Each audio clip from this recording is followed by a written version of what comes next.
এই হচ্ছে পীর সাহেবের মাজার, এই কারণে এটার নাম হয়েছে গরম পীরের মাজার।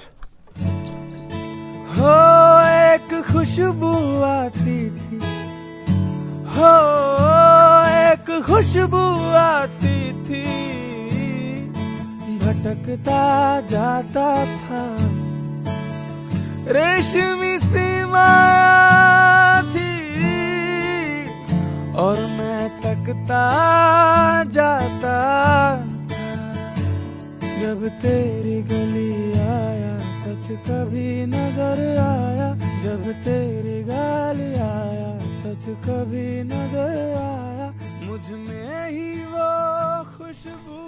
বাইকগুলো রেখে আমরা এখন যাচ্ছি গরম টিলা, সাথে কিছু হালকা খাবার দাবার নিয়ে নিলাম। গরম টিলা, গরম টিলা, আগুন টিলা, আগুন টিলা, আগুন টিলা না? এই যে গরুগুলা আমাদের মতোই রোদ তাপাইতেছে না, আমরা কি করি?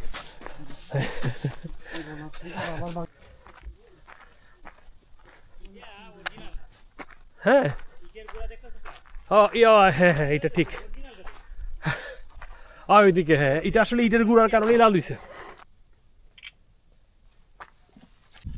সাইদুর, এই যে গাছ থেকে গরুর দুধ পড়ছে। গাছ থেকে গাছের দুধ না, গাছ থেকে গরুর দুধ। আচ্ছা, গাছ থেকে তো গাছের দুধ পড়ার কথা না, আসলে দুধ মানেই গরুর, ওইটাই আমরা ধরে নেই।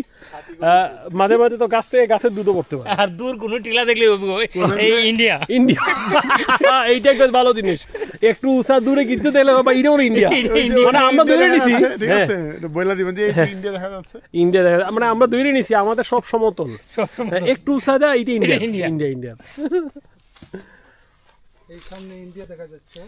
আচ্ছা, এই যে মিথ্যা, এই যে ইয়েলো জার্নালিজম, আমরা একজন জলজন্ত হলুদ সাংবাদিক দেখতে পাচ্ছি আমাদের সামনেই, যে শ্রীমঙ্গলে থেকে বলতেছে সে ইন্ডিয়ার পাহাড় দেখতেছে। আপনারা দেখে রাখুন, জনাব সাইদুল ইসলাম না সাইদুল হক, সাংবাদিক হিসেবে কি নাম দিছস তুই? শ্রীমঙ্গল থেকে যদি ইন্ডিয়া না দেখা যায় তো আমাদের ব্যর্থ, তো আমরা হবিগঞ্জের মানুষ। তুই জোর হইলে দেখবি নি এখন হোসেন? না দেখা যায় যে এবারে আমরা চোখের মাঝে দূরবীন লাগাইল। আচ্ছা, দূরবীন লাগে বড় বার হয়ে গেছে। এই যে বুয়া সাংবাদিক না, ঠিক আছে।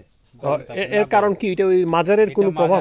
এটা তো ওইটাই উচ্ছিলাতে গরমই থাকে, খুব গরম, মানে শীতের সময় গরমই লাগে। সময় গরম থাকে।